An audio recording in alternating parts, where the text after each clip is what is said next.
यह कहानी दो ऐसे लड़कों के बारे में है जो काम वासना से ऊपर उठना चाहते थे, जो ब्रह्मचर्य का पालन करना चाहते थे।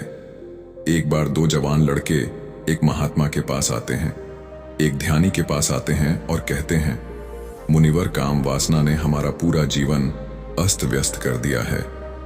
हमारे बहुत बड़े बड़े सपने थे। हम अपने माँ बाप का नाम रोशन करना चाहते थे। हम कुछ ऐसा करना चाहते थे जो आज तक किसी ने ना किया हो, लेकिन काम वासना ने हमारा मन भ्रष्ट कर दिया है।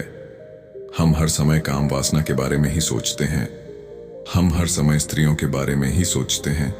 हमें समझ नहीं आ रहा कि हमारा लक्ष्य क्या है, हम भविष्य में क्या कर पाएंगे। हमारा शरीर दुर्बल हो गया है, हमारी आंखों की रोशनी भी कमजोर हो गई है, हमारे बाल झड़ने लगे हैं, हम बहुत ही बुरी स्थिति में हैं। कृपा कर हमारा मार्गदर्शन करें, हमारी सहायता करें। वह महात्मा उन लड़कों से पूछते हैं, तुम्हारी उम्र क्या है? वह दोनों लड़के कहते हैं, हम दोनों की उम्र बराबर है, हम दोनों 20 साल के हैं। वे महात्मा कहते हैं, इस उम्र में काम वासना का इस तरह उठना स्वाभाविक है, लेकिन अगर काम वासना तुम्हें अत्यधिक परेशान कर रही है तो मैं तुम्हें एक प्रयोग देता हूं। 30 दिन इस प्रयोग को करने के बाद मेरे पास दोबारा आना।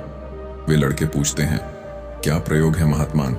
वह महात्मा कहते हैं, अगले 30 दिन तक अपनी पांचों इंद्रियों पर जागरूकता का पहरा रखना, छोटे छोटे सही फैसले लेना और कोई बड़ा फैसला लेने से बचना। ध्यान और व्यायाम हर दिन करना, सात्विक भोजन करना और अकेले रहने का प्रयास करना। भीतर क्रोध पैदा होगा, बेचैनी पैदा होगी, तनाव पैदा होगा, लेकिन उसे जागरूकता के साथ देखना। घबराना मत। हर दिन ध्यान करना, कुछ ऐसा करना जो करना तुम्हें अच्छा लगता हो, जैसे चित्रकारी, गीत गाना, किसी की सहायता करना, लिखना, पढ़ना, कुछ भी ऐसा करना जो सृजनात्मक हो। सही समय पर सही फैसला लेना, फैसले के दोनों पक्षों को देखना। उदाहरण, किसी पुराने दोस्त के साथ बैठकर घंटों बिताने से फायदा ज्यादा है या नुकसान? बीच बीच में काम वासना ज्यादा प्रभावी होगी। उस समय जागरूकता के साथ अपने लक्ष्य को याद रखना। इन 2 दिनों पर तुम्हारी जागरूकता और अधिक आवश्यक है। पहला दिन पूर्णिमा और दूसरा अमावस्या। पूर्णिमा और अमावस्या के दिन मनुष्य के भीतर बड़े बदलाव होते हैं, तो हो सकता है तुम्हारे भीतर काम वासना और प्रबल हो जाए। इसलिए इन दिनों में और अधिक जागरूक रहना।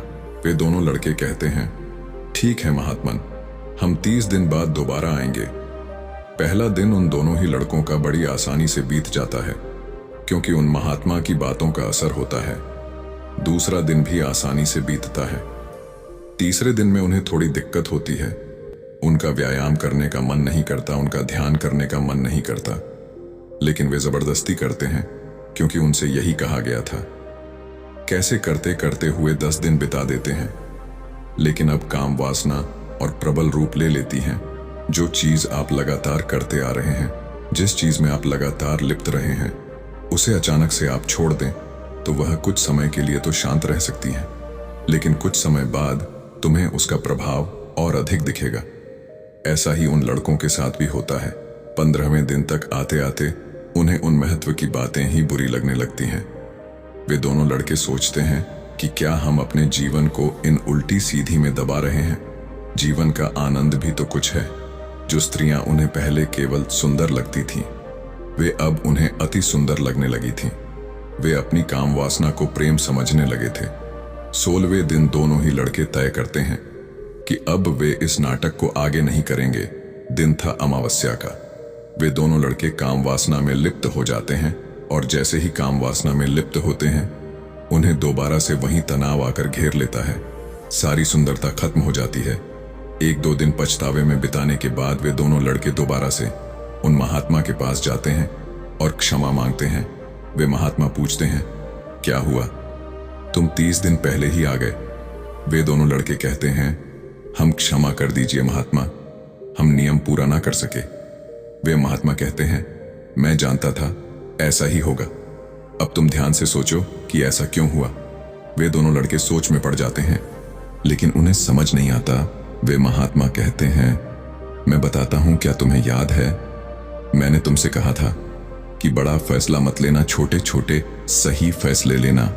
बड़ा फैसला लेने का अर्थ है अति में जाना और छोटे छोटे सही फैसले लेने का अर्थ है समझदारी के साथ आगे बढ़ना।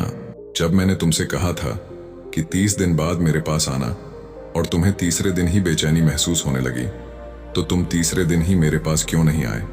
वह क्या था जिसने तुम्हें मेरे पास आने से रोक लिया? वे दोनों लड़के कहते हैं, आपने ही तो कहा था कि 30 दिन बाद आना है। वह महात्मा कहते हैं, मैंने तो यह भी कहा था कि 30 दिनों तक संयम रखना है। तुमने वो बात क्यों नहीं मानी? हमारा मन हमें कैसे पागल बनाता है, हमें पता ही नहीं चलता। तुमने ध्यान करा, सात्विक भोजन करा, व्यायाम करा, अपनी इंद्रियों पर जागरूकता का पहरा रखा, लेकिन केवल शुरुआती 2-3 दिनों तक। उसके बाद धीरे धीरे ये सभी चीजें कम होती गईं और तुम मेरे पास नहीं आए। तुम्हारे मन में बड़ा लक्ष्य तो था, तुम्हारे मन में 30 दिन तो थे, लेकिन तुम्हारे मन में वे छोटे लक्ष्य नहीं थे जो तुम्हें तुम्हारे बड़े लक्ष्य तक पहुंचा सकते थे। वे छोटे लक्ष्य थे, हर दिन ध्यान करना, व्यायाम करना, सात्विक भोजन करना, जागरूक रहना। धीरे धीरे तुम्हारे भीतर से जागरूकता खोती गई। तुमने सात्विक भोजन भी खाना छोड़ दिया, तुमने व्यायाम करना भी छोड़ दिया, तुमने ध्यान करना भी छोड़ दिया, और फिर तुम कहते हो कि तुम लक्ष्य पूरा ना कर सके। तुम्हारा लक्ष्य 30 दिन नहीं था, तुम्हारा लक्ष्य 3 दिन था। जब तुम्हें यह बात पता लग गई थी कि तुम्हारे हाथ से बात निकलने लगी है, तब तुम्हें उसके पास आना था जिसने बात को तुम्हारे हाथ में दिया था। उन दोनों लड़कों में से एक लड़का कहता है, महात्मा जी, मेरे मन में आया था कि मैं आपके पास आऊं और आपसे सलाह ले लूं। वह महात्मा कहते हैं, वही तो छोटा सा फैसला था जो तुम्हें इस पछतावे से बचा सकता था। सवाल यह नहीं है कि तुम 30 दिन तक ब्रह्मचर्य का पालन क्यों न कर सके। सवाल यह है कि तुम एक निश्चित समय तक, जिस समय तक तुम चाहते थे, उतने समय तक भी अपने ऊपर संयम न रख सके। वे लड़के कहते हैं, आप सही कहते हैं महात्मन, मन हमारा, तन हमारा, फिर भी ये हम पर राज करते हैं। वे महात्मा कहते हैं, अगर काम वासना से ऊपर उठना है तो इन 5 बातों का ध्यान रखना ही होगा। पहला, सात्विक भोजन। दूसरा, ध्यान। तीसरा, व्यायाम। चौथा, इंद्रियों पर जागरूकता का पहरा। और 5वां, छोटा लेकिन सही समय पर सही फैसला लेना। छोटा ही लो, लेकिन सही समय पर सही फैसला लो। इसके अतिरिक्त काम वासना से ऊपर उठने का कोई तरीका नहीं। धन्यवाद।